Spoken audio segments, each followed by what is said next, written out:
Recording. Okay, so when we last left off, we discussed E and Z assignment to specify the stereochemistry of alkenes in complicated molecules. We've also talked about how to incorporate EZ notation into IUPAC nomenclature, where you specify the E or Z geometry of each alkene in your molecule using the locant number for each alkene. Now, of course, we can have molecules with multiple double bonds, each with their own unique geometry. And as a result, if a compound contains more than one double bond, then each one is analyzed and declared to be E or Z. So when naming a compound with multiple alkenes with stereocenters, you can specify the carbon number for each alkene, followed by the E or Z stereochemistry of each alkene at the beginning of the compound name. So in this case, looking at this first alkene here, is that an E or Z alkene? And let's draw out our hydrogens. Is this first alkene E or Z?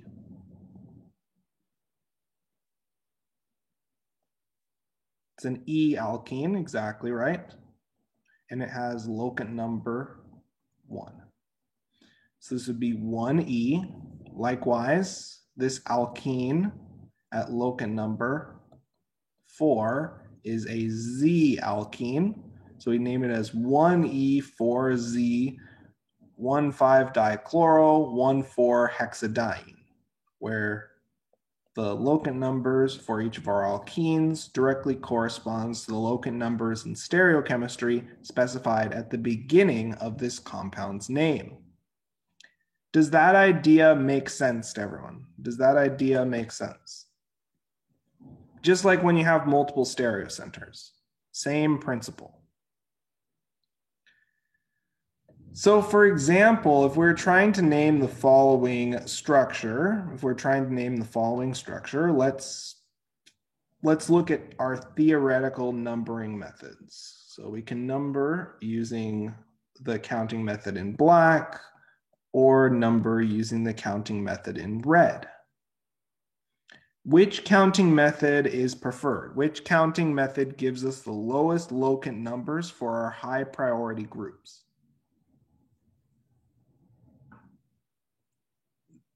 Yep, the counting method in black is preferred since it gives us the lowest count for not only each of our alkenes, but also because the alkene locant numbers are tied, we then look at our substituents, and the numbering method in black gives us the lowest locant numbers for our substituents.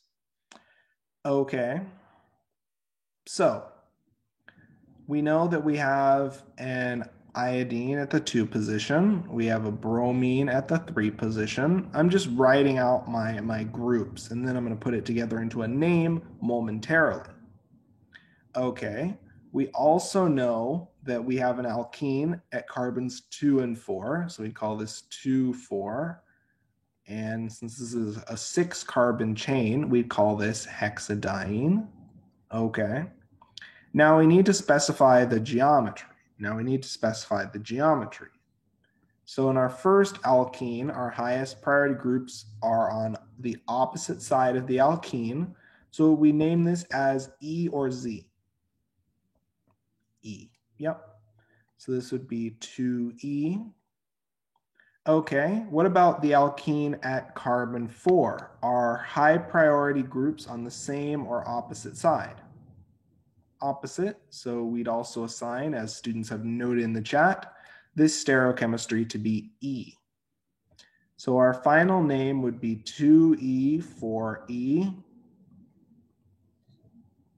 3-bromo, 2-iodo, 2,4-hexadiene, and that's it. Does this process of naming alkenes with multiple stereocenters make sense?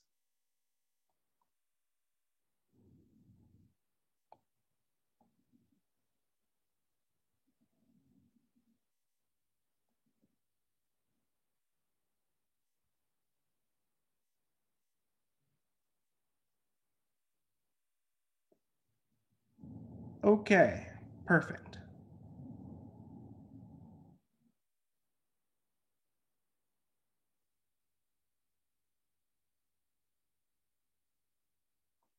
So let's try to do some independent practice now, and let's try to work as a class on the following two examples. Let's try to write and propose names for the following two compounds, and we'll discuss in about 4 to 5 minutes. So don't be shy to share the names for each compound in the chat, and you can also utilize the annotate tool to state the geometry of each alkene that you're looking at. So that way the class can build on that discussion and reach a final full name for this compound. So let's work on this example for about 4 to 5 minutes, and then we'll discuss. Let's try to get some proposed names in the chat and some proposed stereochemistry assignments for each of these alkenes as well in the chat. And we'll discuss momentarily. And if you have any questions or comments that you'd like shared with the class, don't be shy to type it in the chat, and I'd be happy to continue to facilitate this discussion.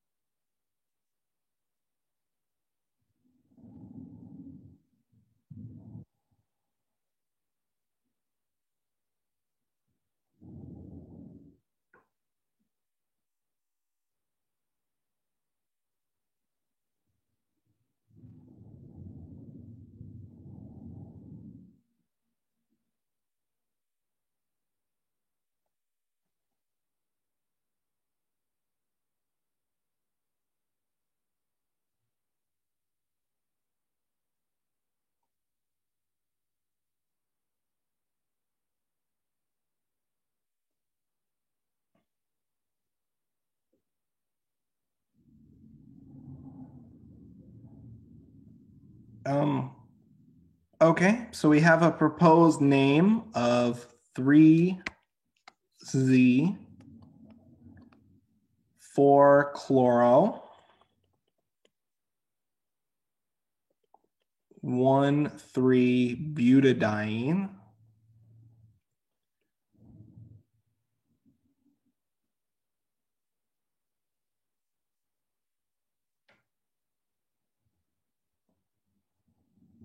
Does anyone have any suggestions or revisions for this proposed name?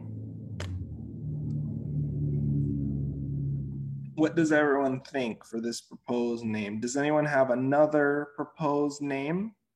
And I guess one question to facilitate, are we accounting for all of our substituents? Are we accounting? So we have another proposed name in the chat of 1Z 1-chloro 1,3-butadiene.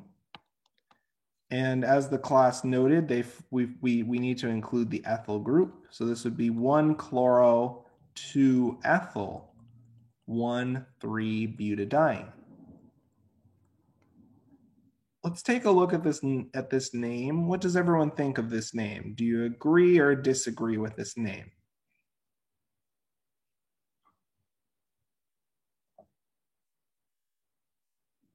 It looks like we have some consensus. What does the rest of the class think for this first name?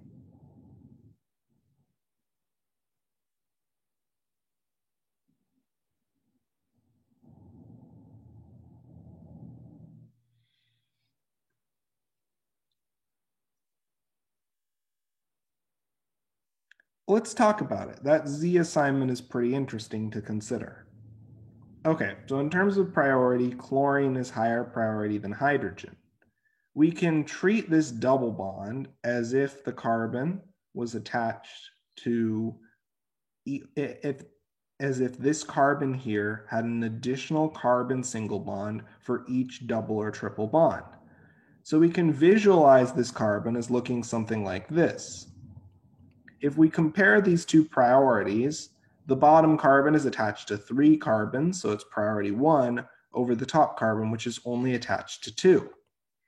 Now, since our high priority groups are on the same side, we'd assign this alkene as Z. Does that logic make sense to everyone? So then, based on that, we know that we'll start counting from our alkene.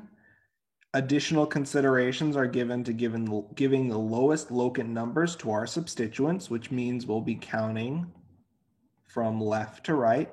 So this would be 1Z, 1 chloro, 2 ethyl. Remember, chloro goes first because C comes before E. We have an alkene at locant number 1 and 3. So we name this as 1,3, 4 carbon chain. So we use bute.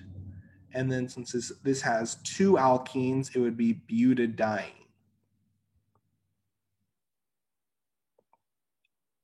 Does this make sense to everyone? Does this idea make sense? So the class proposed name was correct. It just required a few revisions. Okay, so let's keep working on these examples, and let's look at this second example, and let's try to get a complete IUPAC name for the following example.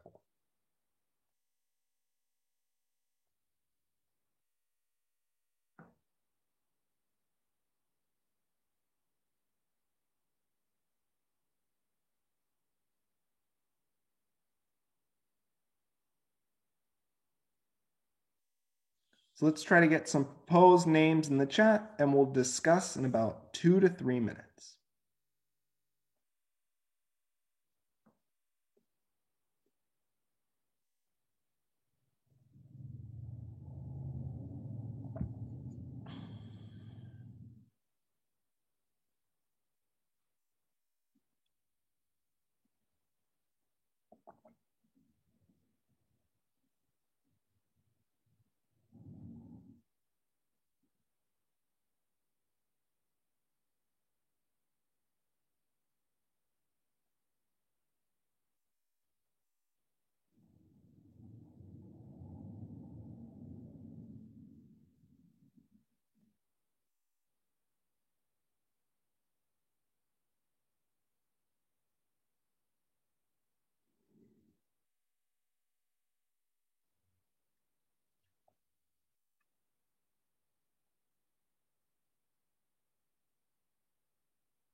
So in general, the alkene is higher priority than substituents,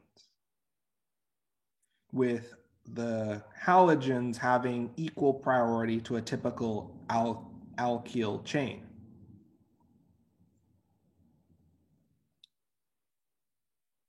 Does that address your question?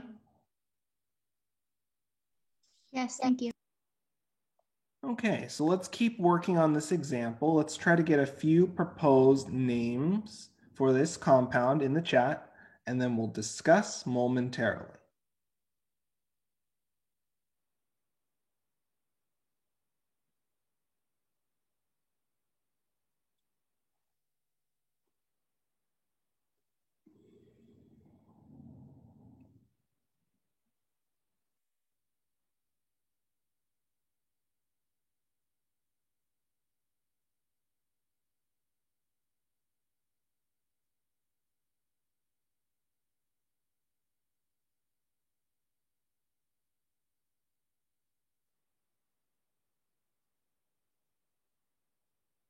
So we have a proposed name in the chat for this compound as 2Z, 2-chloro, 6,7,8 trimethyl nonadiene. What does everyone think of this name? Did anyone come up with an alternative name for this compound? Does anyone have any comments on this proposed name?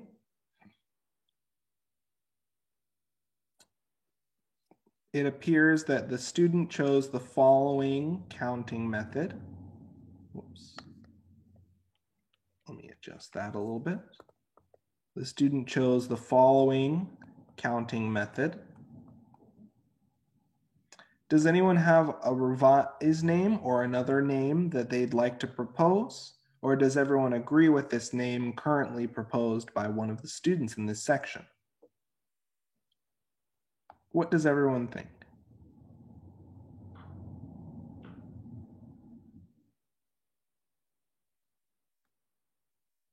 So we have a revision. Students are proposing that it should be 2Z6E. Okay. Any other revisions for this proposed name? Any other revision for this proposed name?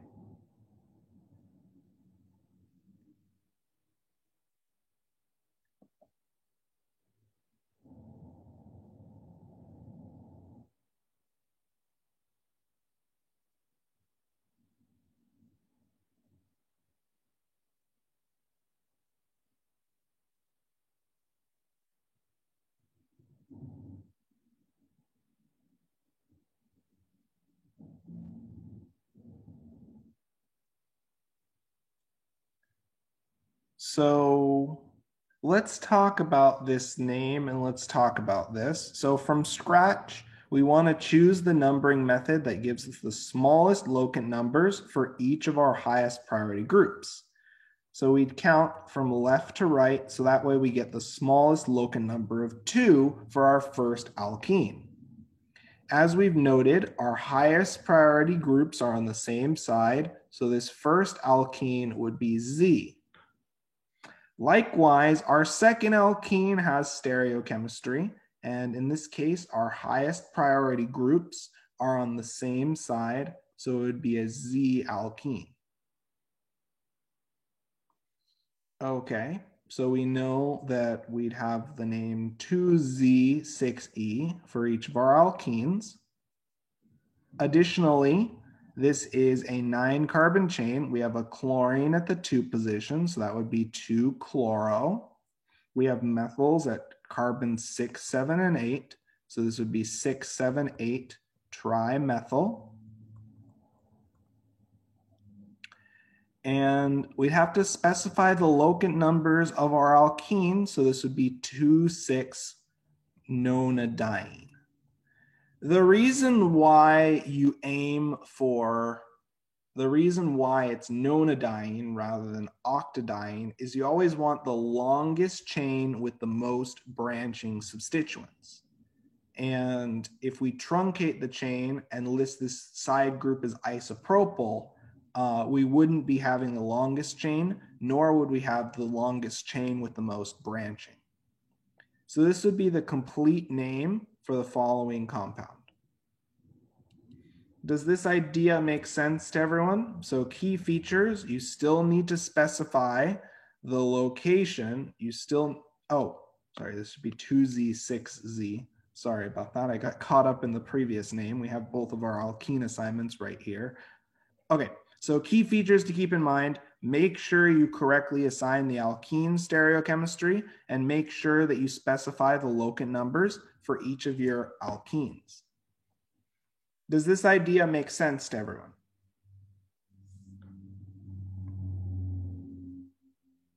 Perfect. So let's keep going now, if we don't have any question. And let's talk a little bit about the stability of alkenes. So cis alkenes are substantially less stable than trans alkenes, and that's primarily due to this steric congestion and steric repulsion. So selectively generating a cis alkene through a chemical reaction is quite unique. And there have been a lot of specialized methods to selectively generate cis alkenes over trans alkenes.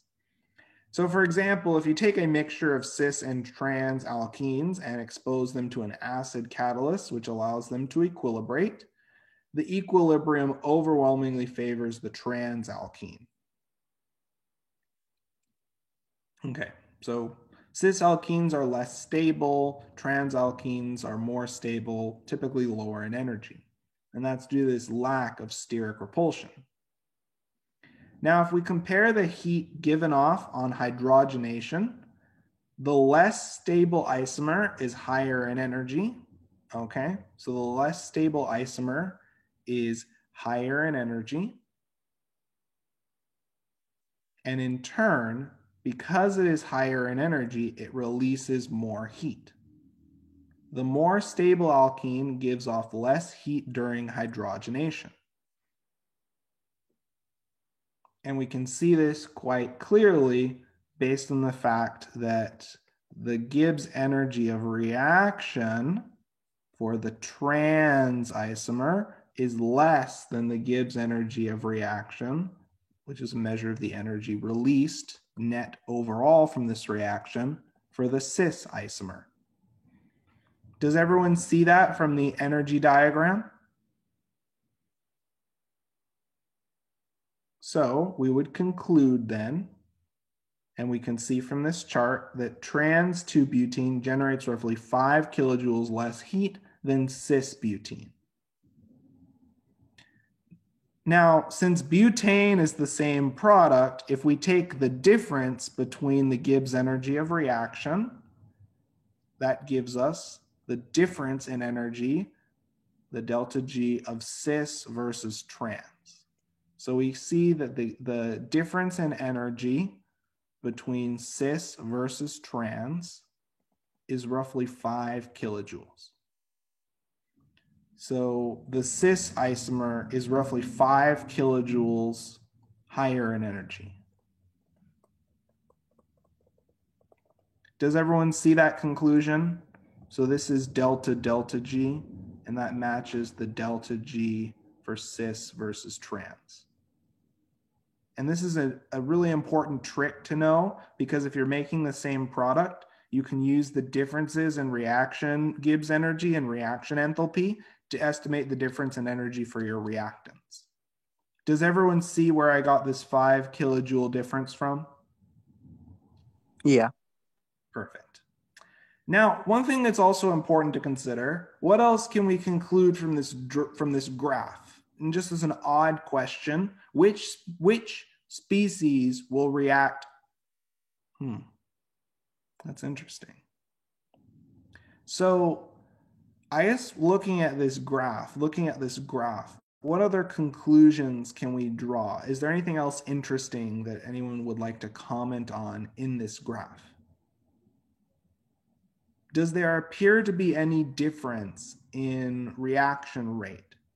Does there appear to be any difference in reaction rate, or is the activation energy roughly the same for the forward reaction?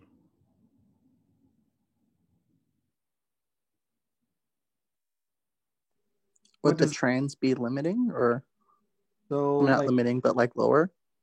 So if we look at the activation barriers, so this is the activation barrier, and we compare them, even though the starting materials are different in energy, because our transition states are also different in energy, we see that the activation energies are roughly the same for both of these two hydrogenation reactions, at least for the forward reaction.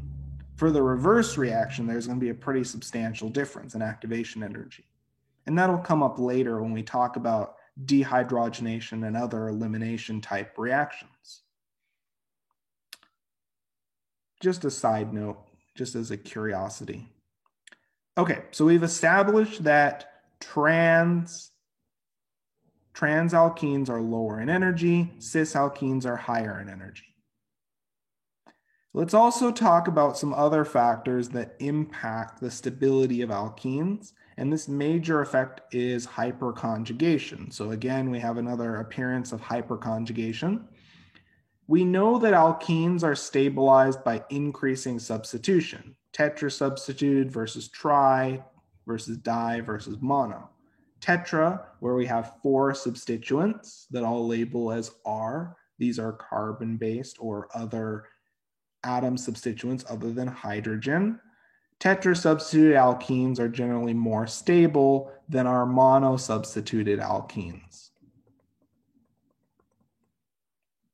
And this is because alkenes are stabilized by hyperconjugation effects.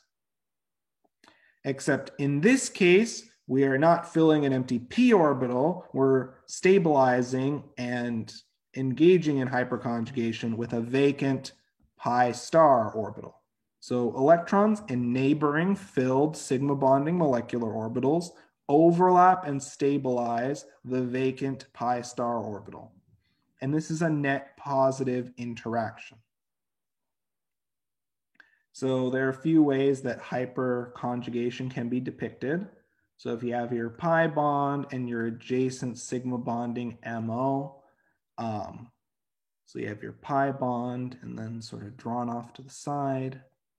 We have our pi star, and we have donation of electron density from our sigma bonding MO into our pi star orbital, stabilizing the pi star orbital and stabilizing our alkene.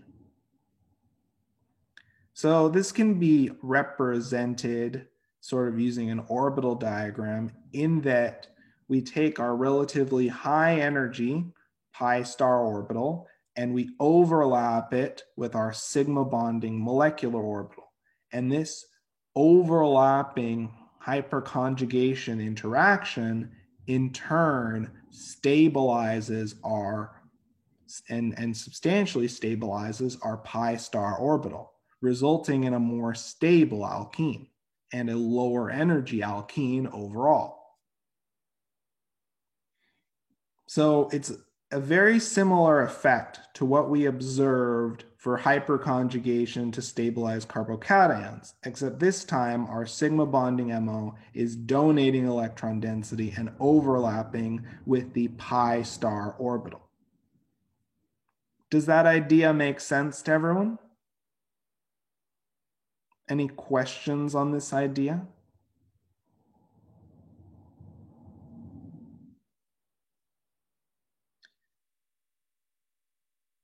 Is everyone comfortable with this explanation for how increasing substitution stabilizes our alkene? The more adjacent substituents that we have, the more adjacent sigma bonding molecular orbitals we have, and the more of these hyperconjugation interactions we can engage in. And as a result, the more stable our resulting pi star orbital can become. So again, just to draw out another picture of this, So we have our sigma bond. We have our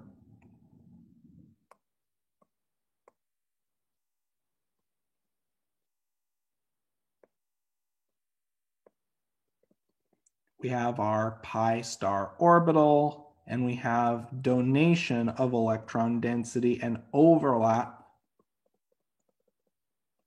with our empty pi star orbital.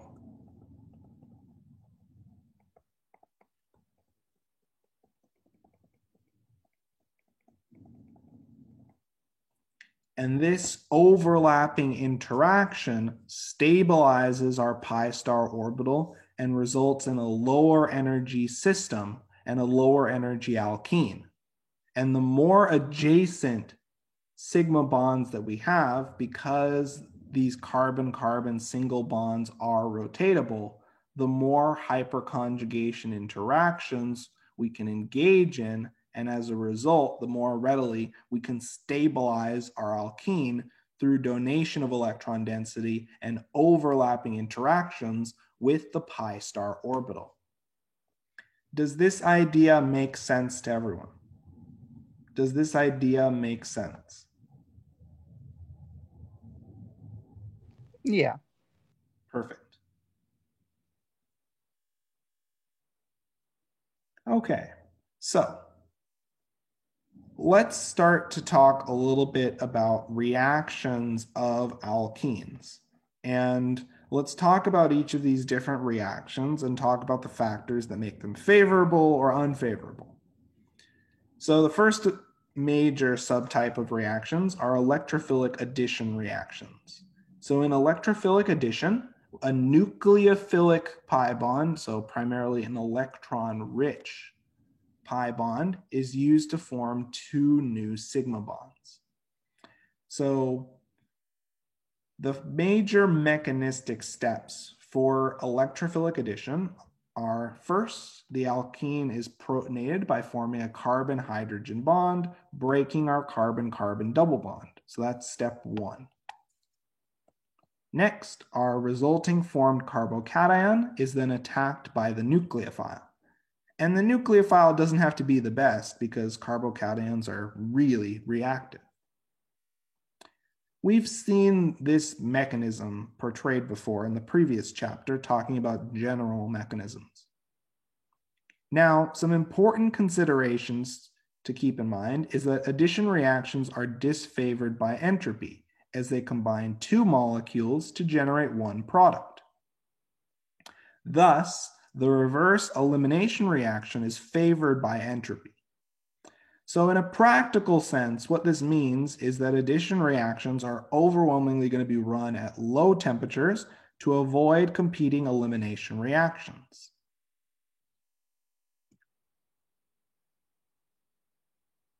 Okay, so let's look at the energy path for this electrophilic addition. So here's your typical energy path. So we have our first step, which is protonation, and our second step, which is attack onto our carbocation. So looking at the activation energy for our first step, delta G1, and if we compare that to the activation energy for our second step, which is delta G2, which step is going to be rate limiting? Which step has the greatest activation energy? Which step has the greatest activation energy? Step one. So alkene protonation to generate the carbocation is the rate limiting step. That's important. Okay, so now that we've identified our rate limiting step, we can talk a little bit more about this first step and begin to study it further.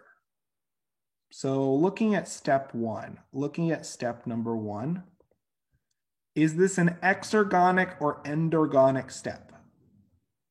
Are we going up or down in energy overall?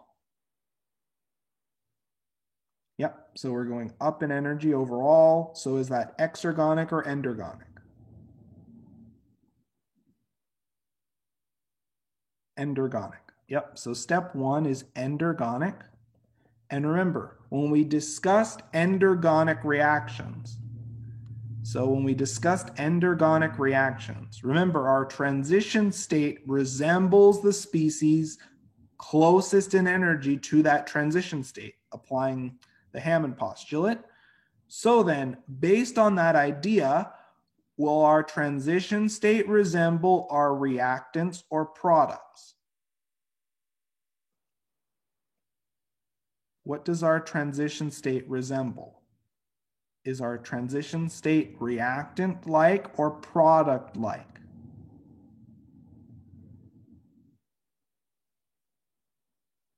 What is closest in energy to our transition state? The product, right? So our transition state is going to resemble the product. In this case, so our transition state will resemble our carbocation.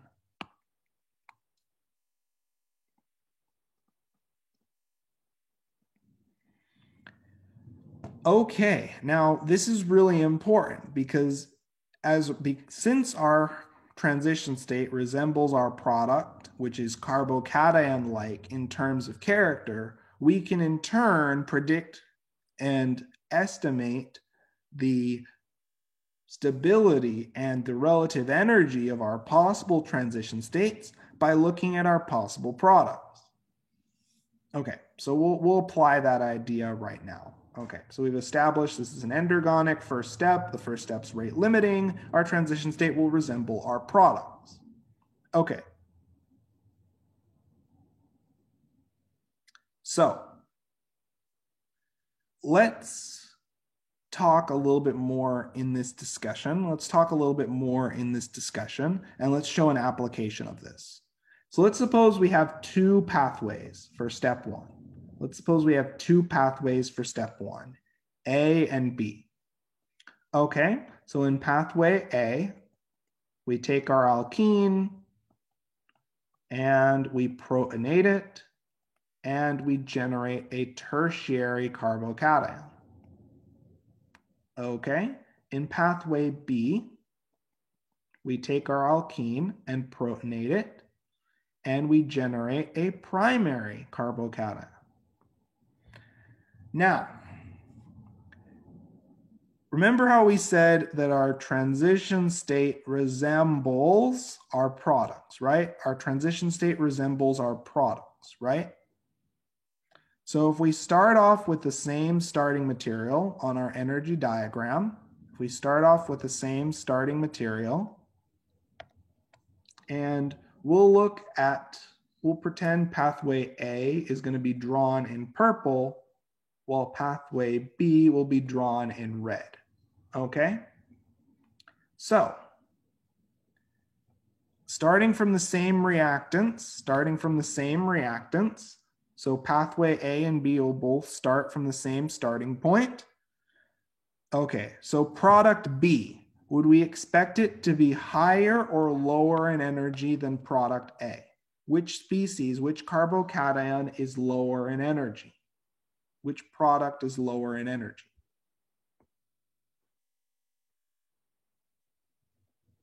What's lower in energy, a primary or tertiary carbocation?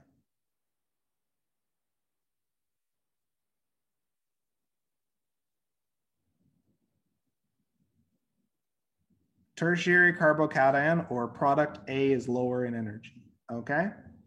So let's just show that ranking. So A is lower in energy.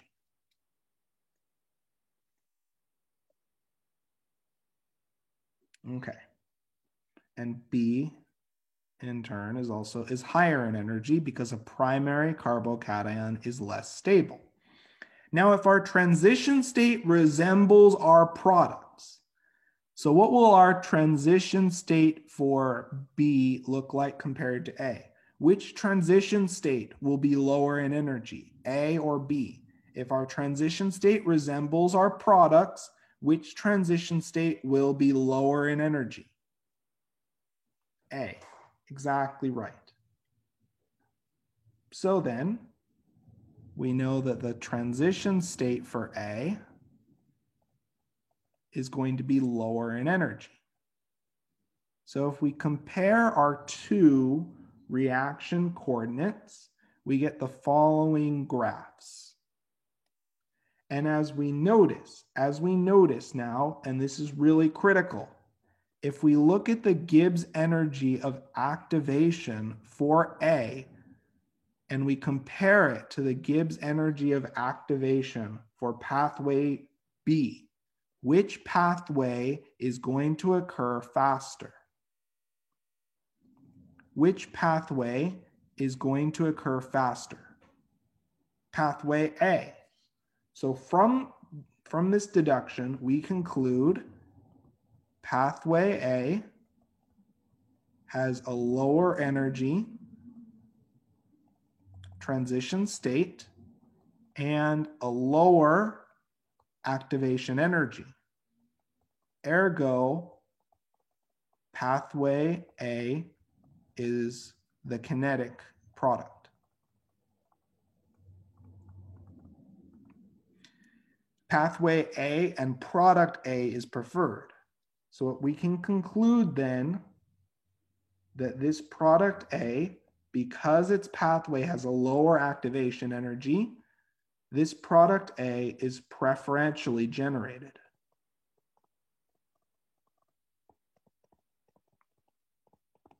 And that is why you see this selectivity for the attack at the tertiary position whenever possible.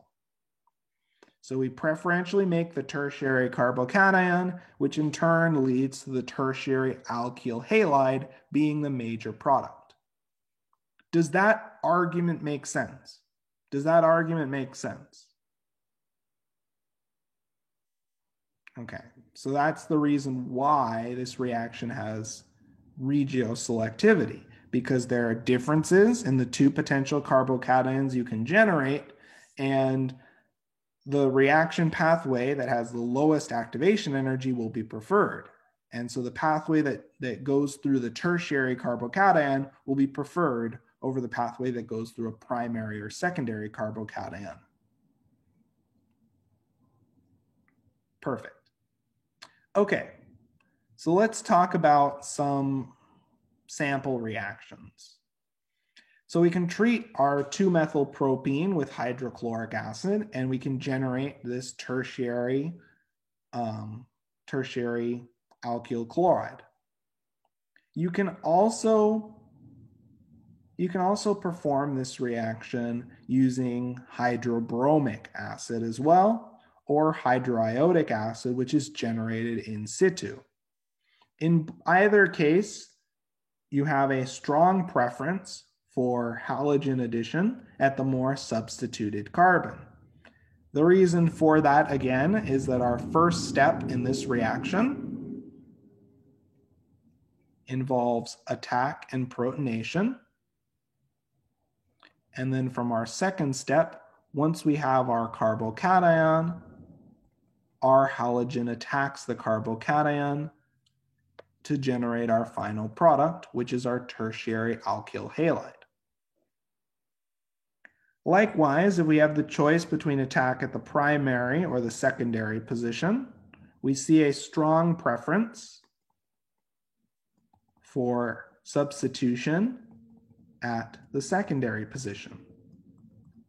The reason for that, again, is that if we think about our two possible carbocations that we can generate, would we rather generate a primary or secondary carbocation?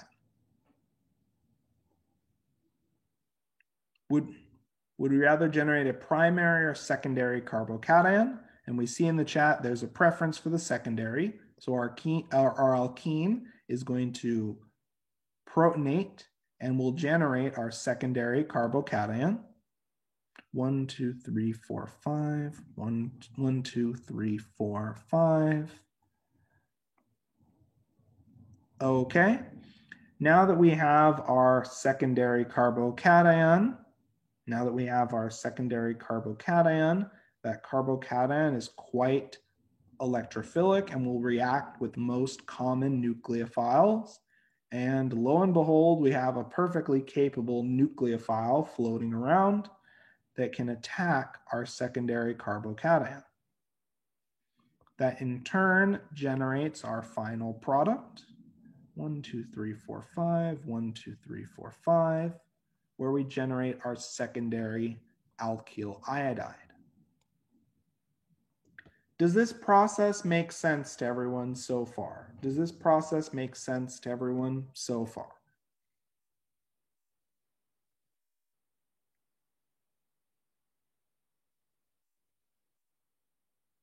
Okay, so let's keep going with this.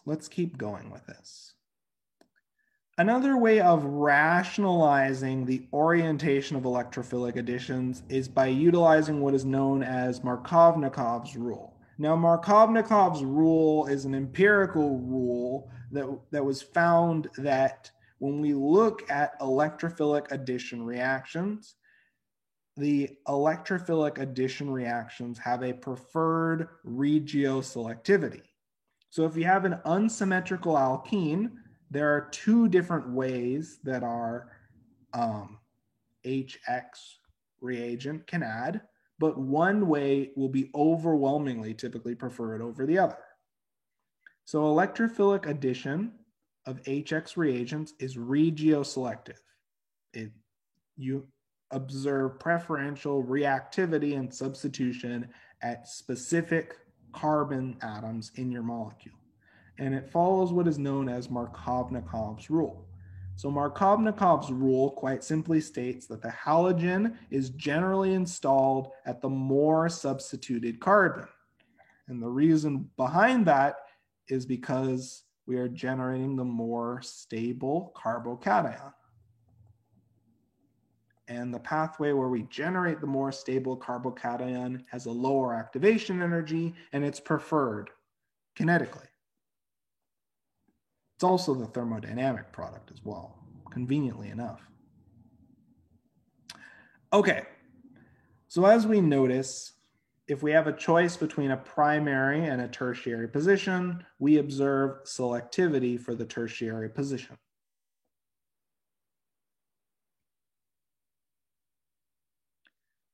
So looking at this case, we have a tertiary versus a secondary carbon. Which position is preferred following Markovnikov's rule, where we see halogen addition at the more substituted carbon? In this case, the more substituted carbon will be tertiary. So we end up with our halogen at the tertiary position. Does that make sense to everyone? Does that idea make sense?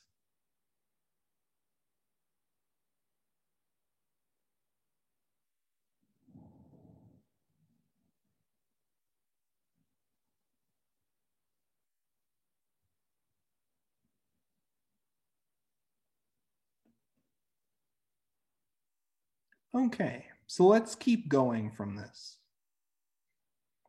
So if both sites of our alkene have similar substitution, then the addition is not going to be regiospecific. In this case, we have two secondary positions, and there's not a clear preference, so in turn, we get a mixture of products.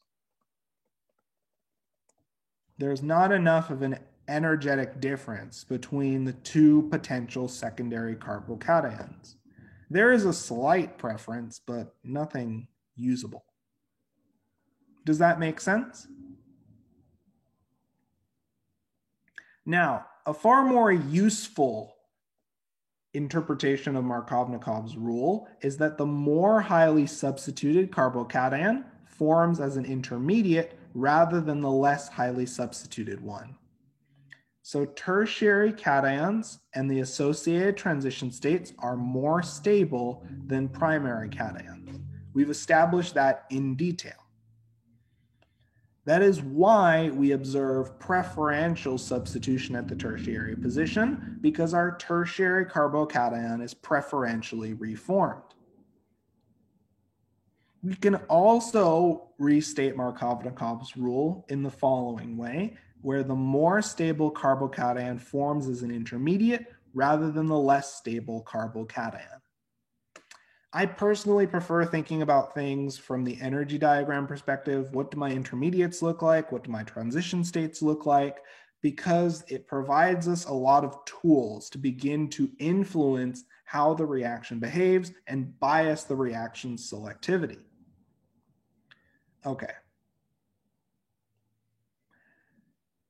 Now, the reason why I prefer discussing regioselectivity in terms of carbocation stability is because substitution alone cannot often explain these patterns of reactivity, as we'll see when we have a vinylic or benzylic position, or a vinylic or benzylic carbocation. Okay. So as we're emphasizing carbocation stability, and if the more stable carbocation is going to form as an intermediate, let's remind ourselves about what factors influence carbocation stability.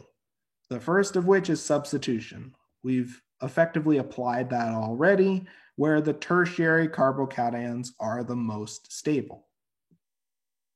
We've seen that before, and I've seen the class provide responses applying this idea. An equally important point is that adjacent carbon-carbon pi bonds stabilize carbocations. If you have an allylic position or a benzylic position, you're going to have to be especially aware of this, as you can often observe biases in your selectivity for generating the allylic or benzylic carbocation because they are so stable due to this stabilization and delocalization due to resonance. So if we look at the following molecule, this reaction probably wouldn't go as drawn because you'd likely get polymerization before anything else. But in this proposed substitution reaction, we have a choice between a primary and a secondary position. But this position is not just a normal secondary position, it is also a benzylic position. And so the carbocation formed at this benzylic position is especially stable. Does that make sense to everyone? Does this note about allylic and benzylic positions make sense to everyone?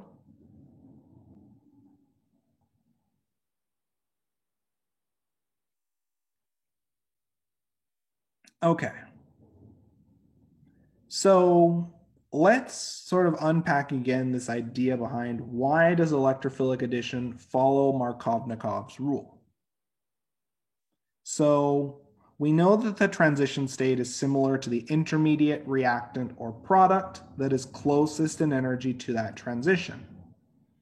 And we know that for endergonic steps, the transition state resembles the products.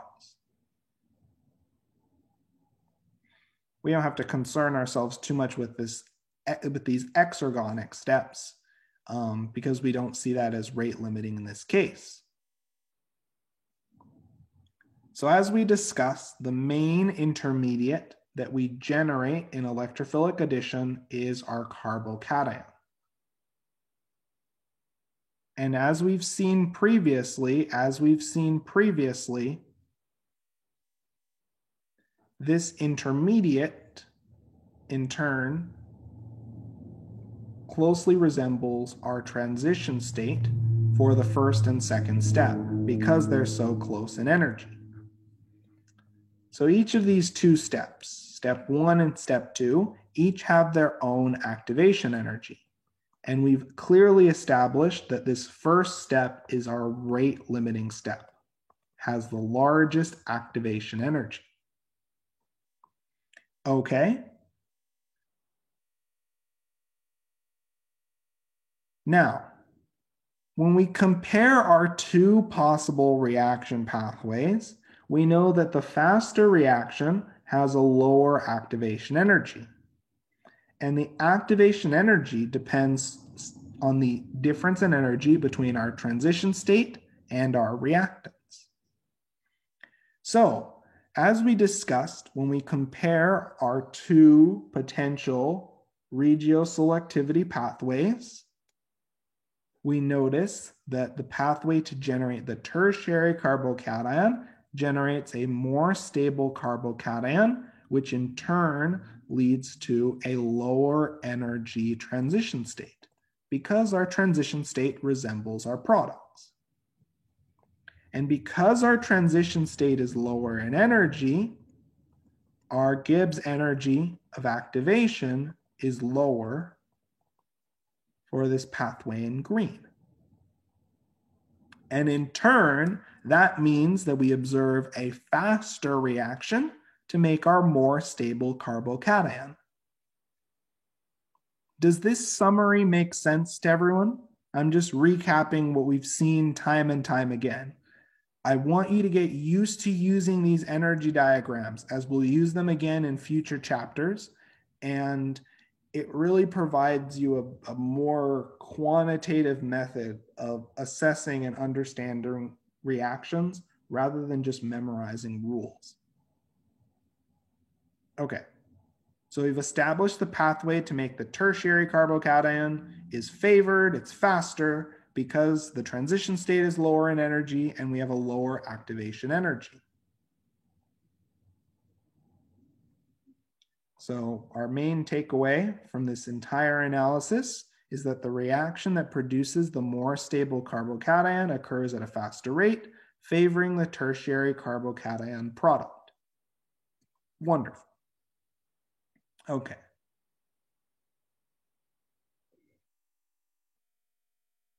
Now, we can break this down in a more practical sense, and we can look at the same electrophilic hydrobromination reaction that we've seen time and time again. So in our first step, we protonate our alkene.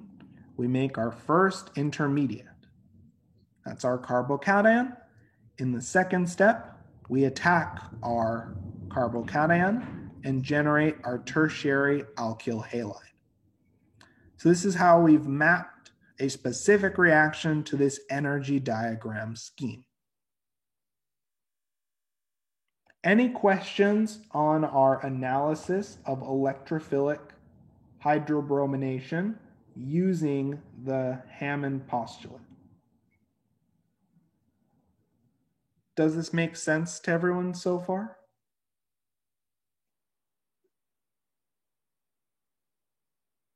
Okay, so just as a side note, you should feel comfortable drawing these energy diagrams and modifying these energy diagrams based on changes in substrate.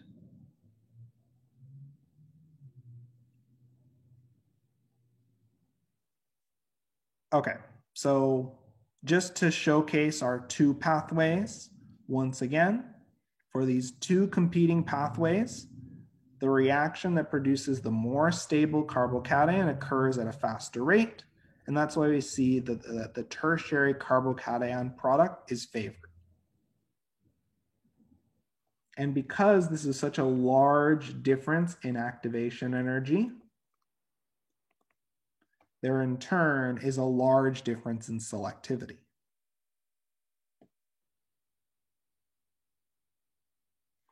Okay, now you may ask, how do we even know that the intermediate is a carbocation? Well, some carbocations can be relatively stable and can be observed through spectrometry and could be observed potentially by NMR and IR and changes in chemical shifts. That's one method.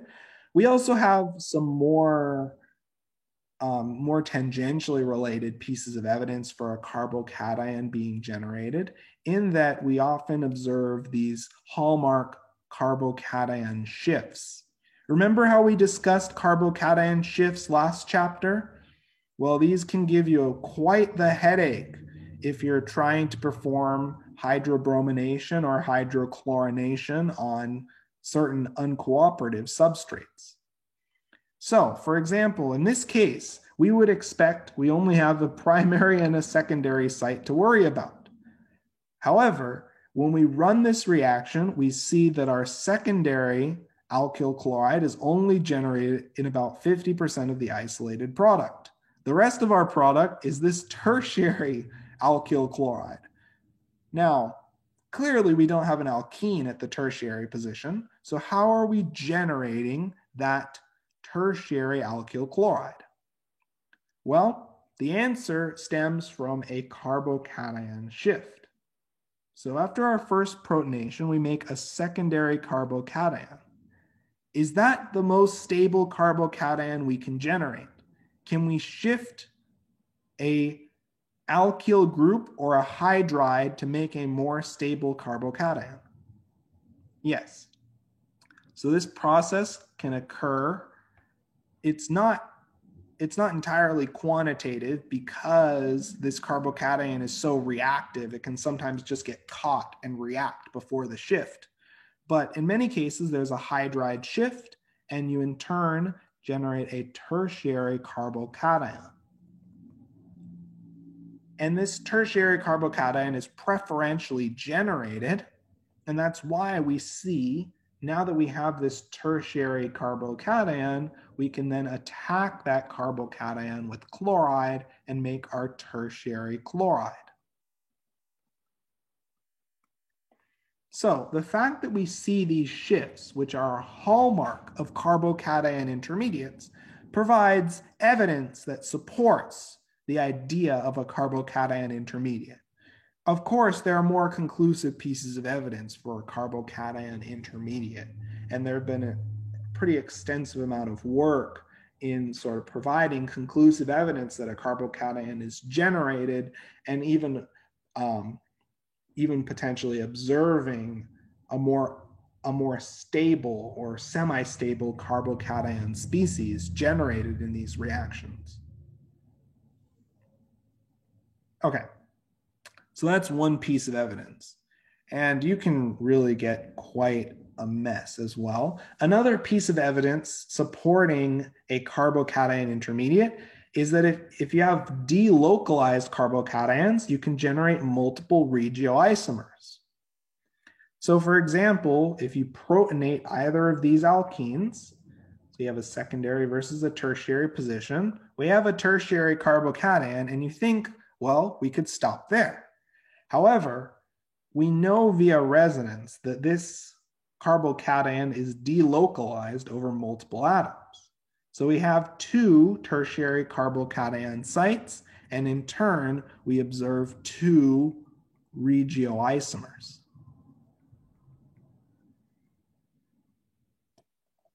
So this kind of delocalization is another hallmark of carbocation intermediates, where you can observe delocalization of your carbocation character through a pi system, and in turn, you observe multiple regioisomers.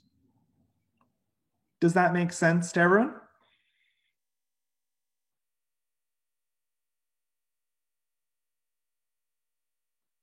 Okay, so the key point being there's some both empirical and observational evidence supporting the idea that carbocation intermediates are intermediates at play in these substitution reactions. Okay, so we've seen, and you've probably seen the mechanism for this reaction at least 5 or 6 times in these lecture slides, but that's just because I really want you to know how to draw these mechanisms, because the mechanisms often follow patterns. And this is the first major pattern, major mechanistic pattern that you'll see time and time again. So I'd like us to start with this first example, and I'd like us to draw the major product from this reaction. And for this, you're going to need to use the annotate tool. I guess if you're feeling truly ambitious, you can try, if you want to share your responses only in the chat, you can try to share a picture, or you can try to share the name of the product generated. That would also work. But I would recommend breaking out the annotate tool and trying to draw out the major product from this reaction. And we'll discuss in about 2 to 3 minutes.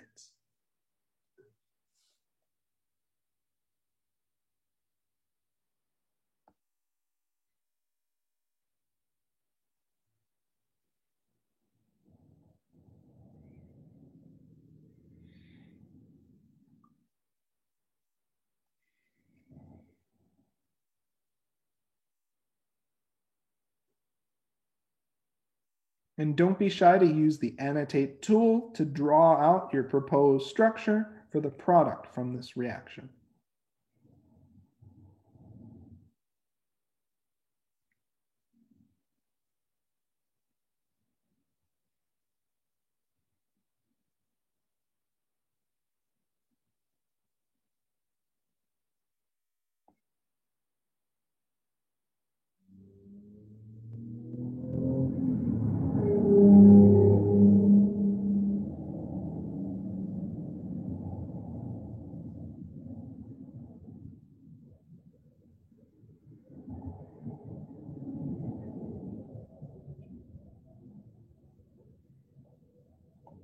Does anyone have a proposed structure for the major product from this first reaction?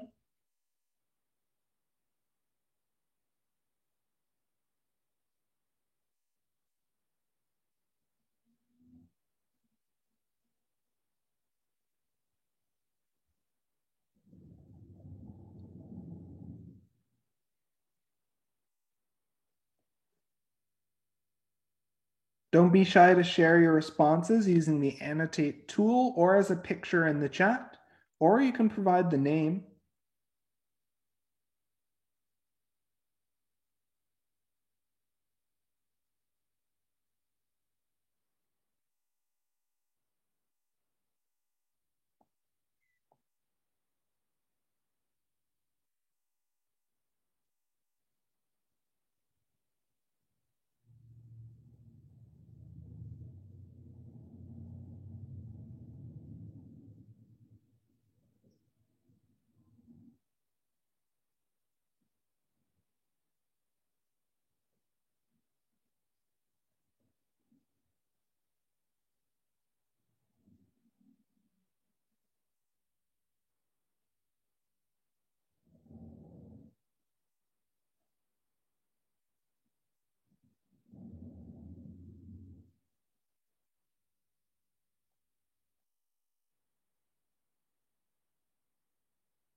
And it's good to see that we have the following proposed product, which is the tertiary alkyl chloride product.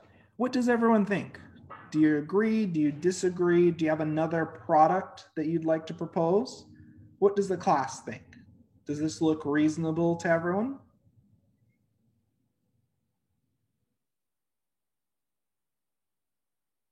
What does the class think? Does anyone have an alternative solution? Do you have the same solution? Let's try to get some dialogue in this class discussion as one of our students has shared a proposed structure. And don't be shy to share your responses and your perspective in the chat.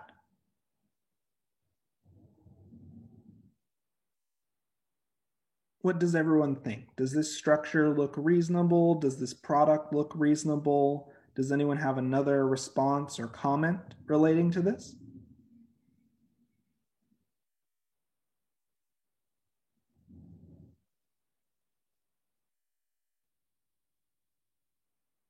I'd like to have a little bit of discussion on this just to get a sense of where the class is at before we comment on the instructor solution. So what does the rest of the class think for this example?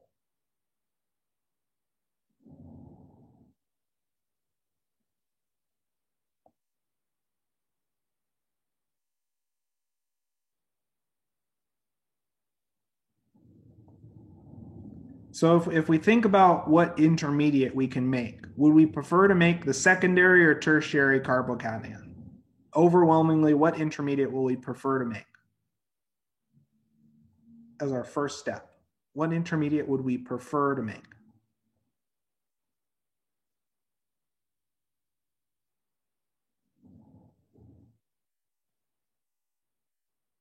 The tertiary carbocation, right? Right. So based on that idea, if we protonate and we generate our tertiary carbocation, I always like to think about things step by step. I draw each step, show the product from each step, and that helps me reach a conclusion in a logical manner. And the student proposed solution was perfectly fine. It was well written and was exactly what I'd accept for an exam, for example. Okay, so we would expect to observe the following product where our chloride attacks at the more stable tertiary carbocation that's formed, and we generate the tertiary alkyl chloride. For those curious, this would be 1-chloro, 1-methyl cyclohexane. Does this first example make sense to everyone? Does this first example make sense to everyone? And it's really important that you practice this process of drawing mechanisms and predicting products, because that's essentially what we're going to be doing for the remainder of this entire course. Is everyone comfortable with this first example so far? Yes, no? Does anyone have a follow-up question for this example?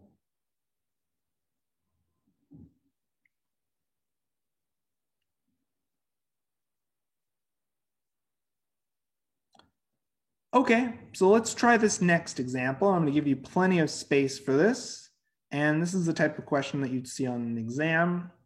You expect every mechanism that we cover from now until the end of the semester will show up on an exam. Mechanisms are important. They're the underpinning for understanding how a reaction functions and how a reaction can be influenced and modified to improve or adjust the selectivity.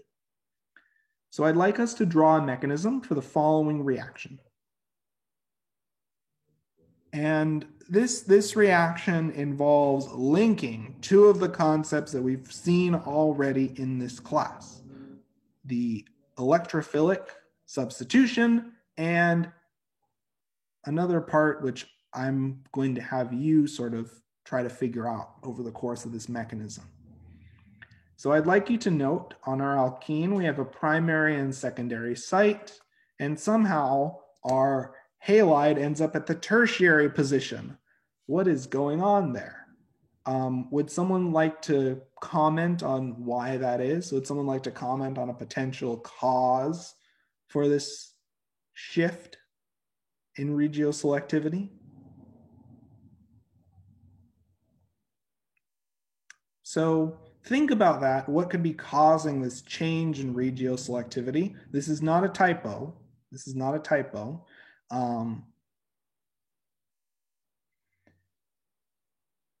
You're getting close to the right idea.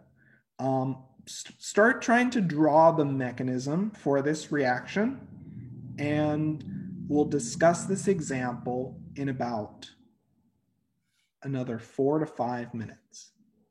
Just to note, this is the major product, but as a minor product, we also get the following product as a minor product.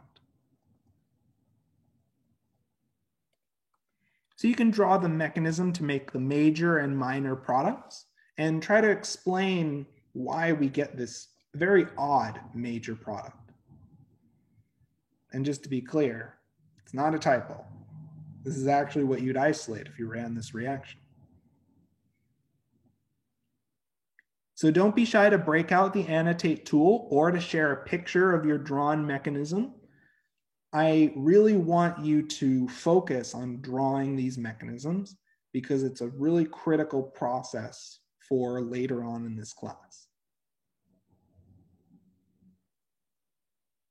So let's spend some time on this. Let's get out our pen and paper, as this is something that you're going to want to practice. And if you have any proposed responses or any questions, don't be shy to type them in the chat. And really take the mechanism one step at a time. One bond forming and one bond breaking step at a time. That'll keep things nice and organized, and that'll allow you to see things that may be hard to notice if you do all the steps at once.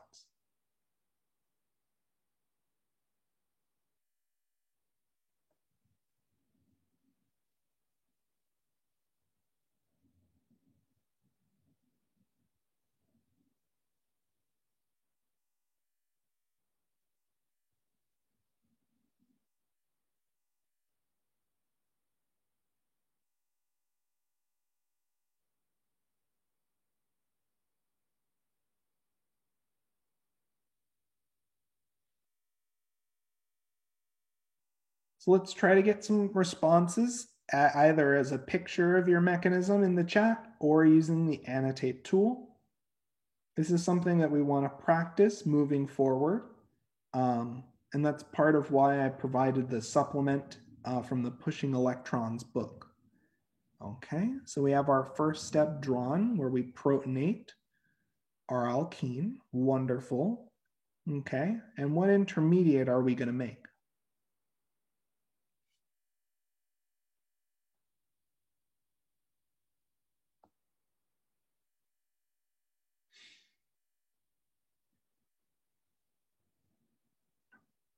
And for the other students in the class, don't be shy to comment on the proposed mechanism and provide feedback and input.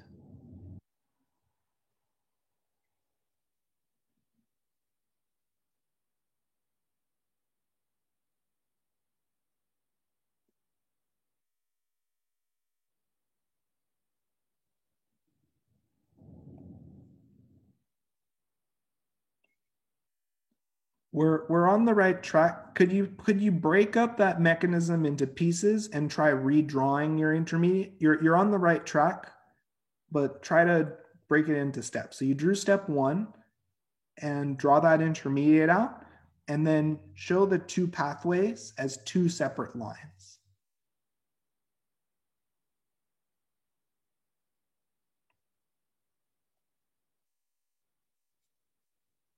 And to make it a little bit easier to see what you're trying to convey here, let me just draw out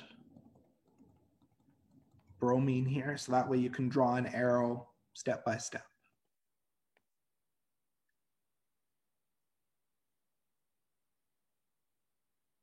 Would you be able to break this down into discrete steps? but you're on the right track. You're catching the really critical part of this. So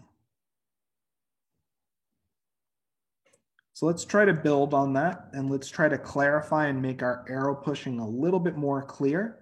But you have the right idea of the steps going on here. You're very clearly alluding to something in your mechanism. Will we be able to state that in the chat? What are we alluding to in this mechanism? What are we alluding to? What mechanistic step is happening with this arrow in particular? Let's pay attention to this arrow. That's really informative. What are we thinking is happening in this step? What do we call this process? What do we call the name for this process? A hydride shift, okay? So we're implying that a hydride shift is occurring, right? So then let's draw out our hydrogens. So how would we draw a hydride shift using arrow pushing notation? So if we want our carbocation to end up here, how would we draw the hydride shift to get our carbocation there? So if hydride shifting,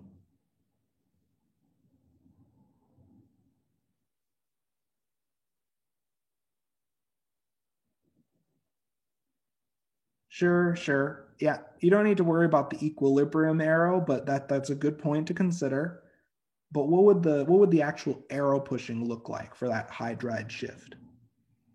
I like the arrow that you've drawn, since it recognizes that something is shifting, but is that arrow drawn in the right direction and with the right bond connectivity?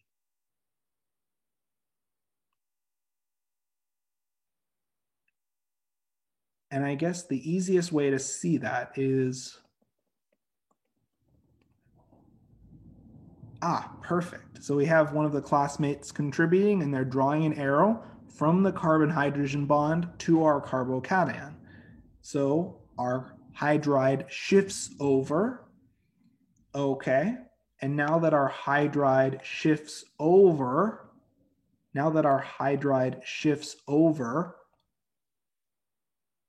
what intermediate are we going to make next? What's our new carbocation going to look like?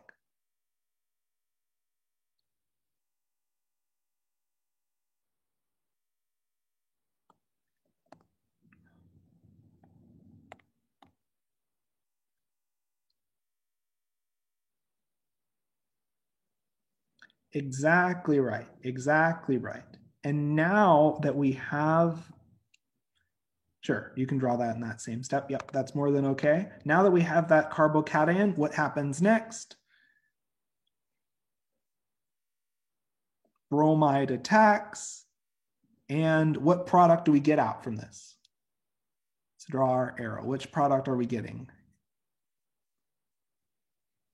The major or the minor from this as drawn?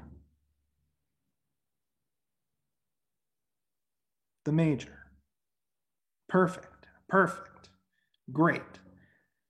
So the overall idea was good. It's really important in mechanisms that your arrows be drawn very precisely, because what they're telling to the person reading it is, this is the bond forming step, this is the bond breaking step, this is the intermediate that we're generating, and you want to make sure it all lines up so that it follows logically from one step to another. Very, very good. It's great to see the class collaborating. Does anyone have any questions on this first overview before I redraw it and we talk through the instructor solution?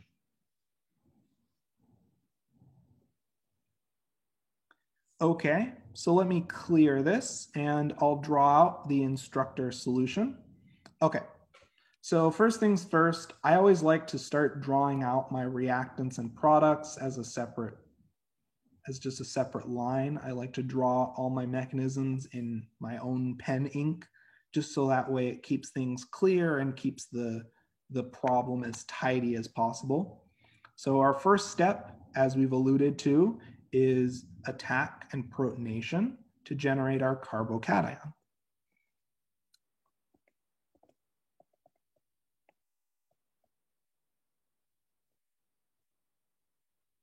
Okay, so from this step, we now have a particularly available carbon-hydrogen bond that can engage in a hydride shift. We draw our arrow from the carbon-hydrogen bond to our carbocation, and that in turn generates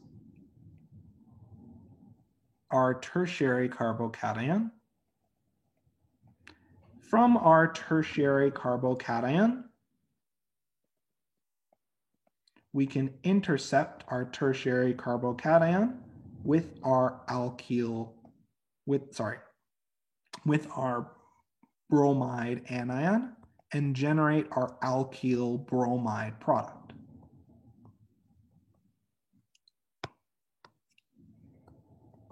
So this is how we get our major product. To talk about how we get our minor product, to show the mechanism for our minor product, the mechanism for our minor product is pretty straightforward. So we generate our secondary carbocation, and we just attack our secondary carbocation with our bromide anion, and we generate our secondary alkyl bromide. So this is how we get the major and minor product. Note each step, each bond forming and bond breaking event that occurs in a concerted manner is drawn as a single step.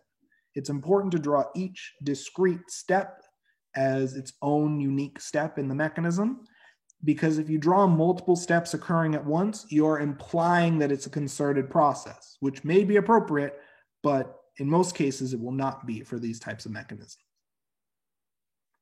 Does this make sense to everyone? Does this idea of drawing out the mechanism make sense? Does this mechanism look familiar? As we've seen this multiple times in our energy diagrams, and we've drawn this out multiple times in the previous notes. And it's really important that you practice this, and not just necessarily on the substrates in the notes. The book is a wonderful source where you can just practice drawing mechanisms for different variations of this reaction. And it really helps you organize your thoughts in terms of thinking about how reactions occur. And I'd want to make sure that you're able to draw mechanisms in a very precise and deliberate manner. Overall, I'm quite pleased that the class noticed the main gimmick and the main aspect of this question. It's great to see that they noticed that a hydride shift was occurring and that they could draw the mechanism for both parts of this electrophilic substitution reaction.